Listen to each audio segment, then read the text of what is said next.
So I just want to discuss first, what was the transition like from Detroit to Trinity College to Harvard for you? I have to be succinct because we only have an hour. But first, let me say I am quite honored to join you, and happy Pride and happy Juneteenth, and we'll go back to Detroit. So I was born in Detroit of Jamaican parents, and I grew up there, and my sort of— I have to pause you for a second. Is your microphone on? You know, it's in my pocket. Okay. I'm getting looks from the back of the room. Something's coming in. Okay, I think now. Right? Yes. Okay. So happy Pride, happy Juneteenth, and I have Jamaican parentage, and I was born in Detroit in 1951. I'll say that, and so. I think my big milestone or point of reference is that in 1967, when I was a junior in high school, the 67 riots broke out in Detroit, and they broke out in my neighborhood, 3 blocks from my house. So that's what happened as a junior at high school, a wonderful and famous high school called Cass Tech, which is sort of the Boston Latin of Detroit. If any of you from Boston know what Boston Latin means, it means top quality public education. And then a boy from my church came and went to Trinity College. And he came home for Christmas. And they fussed all over him at my Episcopal church that I grew up in.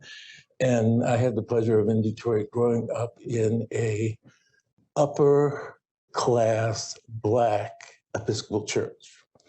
And the way I define that is in the summers, we didn't have a choir because everybody had to be at their summer home. So that was interesting. So in the summers, I would go to church with my good friend Brenda Arnold, who went to the New Bethel Baptist Church, which is the church of Aretha Franklin's father, Chancellor Vlad Franklin. And there I was introduced to Detroit and gospel music. So turning quickly, I followed Ray Graves, who became an esteemed bankruptcy judge from Detroit, to Trinity with my best friend Jack Clinton Barthwell, who had a mother from Boston. And Hartford, I couldn't do Hartford.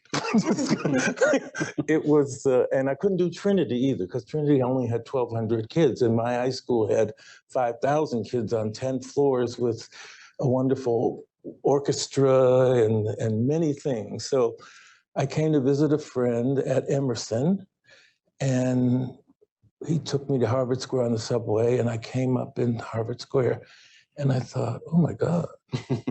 They had the Hare Krishnas were sitting on the ground, and and I thought, oh, this is where I should be. So I'm a Christian, because I'm a great sinner, so I have to go to church.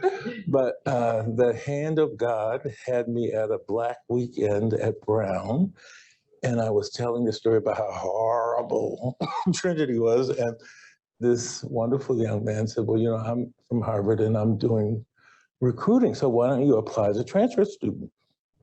And I said, oh God, this is my opportunity. And then Trinity did me one big favor. I had an English teacher who didn't care about grades. So he told us at the beginning, I don't care about grades, I don't care about grades. And at the end of this course, you give yourself any grade you like. Well, if you open a door for me, I'm gonna come do it. So I got an A+++ in English, and that's how I got into Harvard. True story. So, but Harvard just opened it up, because when you come to Harvard, it's like this wonderful, you got every resource you want, and if you're a person who comes with your own things and your own interests, and I have limitless interests, it was the right place. And I found my people very quickly, and the rest is history. I do say this, I came to Cambridge to go to school and I forgot to leave. So that's the rest of my story. So I think that answered. Thank you. Perfect.